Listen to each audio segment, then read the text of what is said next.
Okay, so the second part to the question, if you've seen my previous video, what is the meaning and purpose to life, part one? The second part to this question, I would say, would be how it relates to the modern world that we live in current society.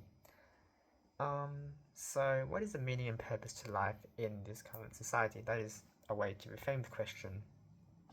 I believe it comes down to a myriad of different things. The first thing is, how do we perceive ourselves? What are our interests, goals, and ambitions in life? And then, so you would say that the meaning and purpose of life would to be achieve these things in your life. So to find a successful career, to earn a lot of money. Those are your ambitions, and whatever your goal may be, to achieve that goal would probably be one aspect of your meaning and purpose in life. So these things, these materialistic things in life, they can be one source of meaning and purpose in your life. That is provided that you are living in a first world country. So the if you're living in a developed country, materialistic goods would probably be on the top of the list of many for many people. So the meaning and purpose of life in current society mostly boils down to the socio-economic factors of where you live. If you live in a third world country, the meaning and purpose of your life would probably be a lot different to if you were living in a first world country. The reason for this is that they do not have the facilities required to necessitate that goal or that ambition.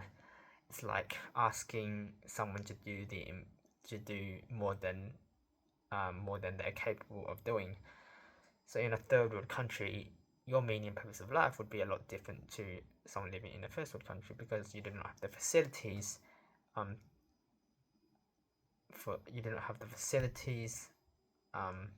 and you do not have the living conditions required to fulfill a first world country person's same meaning and purpose.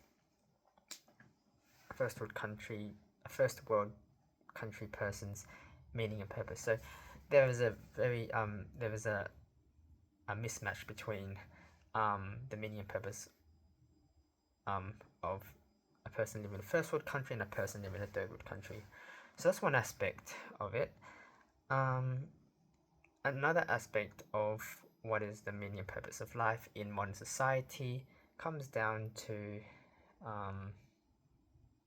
the more spiritual side of human experience. So we all know that material money can't buy happiness. Materialistic goods are not the end goal for all people, or for most people for that matter. There are many other different aspects of the human experience that provide meaning and purpose. These include family, kinship, friendship, relationships, all sorts of human relations, and also other micro-orientated aspects of our inner selves, like our love, compassion. Our moral compass is also very important. That would provide meaning and purpose. If we talk about altruism, doing good for someone, just doing good for someone would provide meaning and purpose, because you feel good after it. You feel that you're contributing meaningfully to the life of another person. So it's quite interesting that very abstract things like altruism and other things like that can provide meaning and purpose, and it's probably even more so important than the materialistic goods that provide short-term satisfaction and fulfillment. I think another aspect of the meaning and purpose of life and how it relates to modern society is I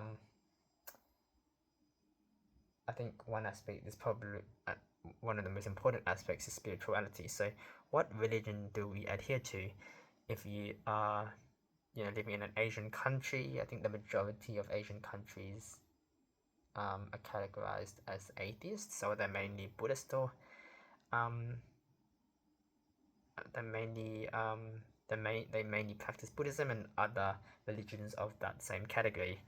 If you're living in the Middle East, the main religion over there is Islam, I would say. So there are a lot of Muslims living in the Middle East. And even in first world countries, Islam is really rapidly growing, and we're becoming more of a Muslim country. And similarly, if you're living in a first world country, another predominant and probably the largest religion currently is Christianity, based on the life and teachings of Jesus Christ.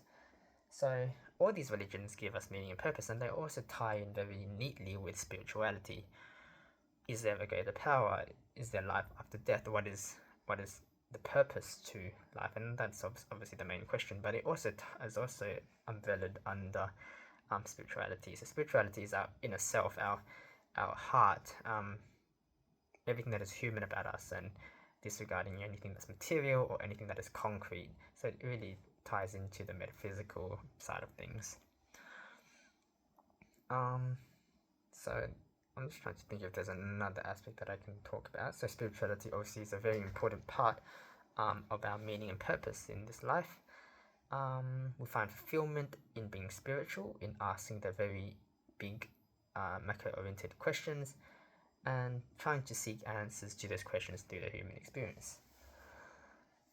These spiritual questions might be, is there a God? Is there an afterlife? What can I do to help others? How can I fit in better with people?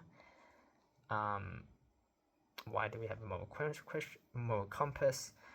All these questions usually begin with why or how. Those are the main insightful starts of these questions, because they really dive into the essence of the abstract. They're not like what is or who is. They don't have a concrete answer. They're more very based on human experience and the abstract side of the world.